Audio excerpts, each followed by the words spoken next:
हाँ ये देख एमपी की टुकड़ी भारी चोटी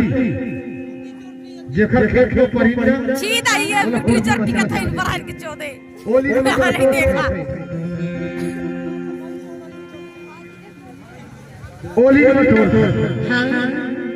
और बड़े दगादार खाला है रे ऐसे इनला कहे रहो का कहे रहो बताए अरे चन्ना रे भाजी का बाजी आए भारी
पीपर तरी बई हां हां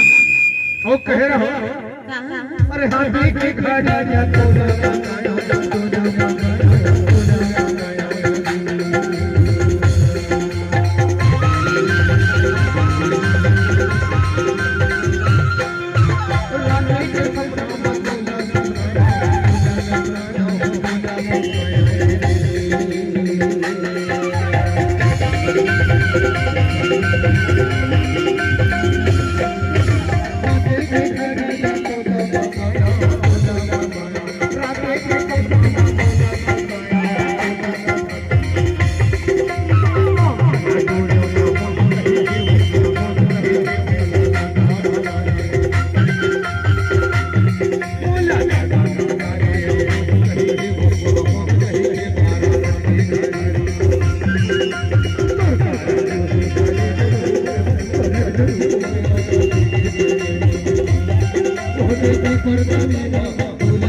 Thank you.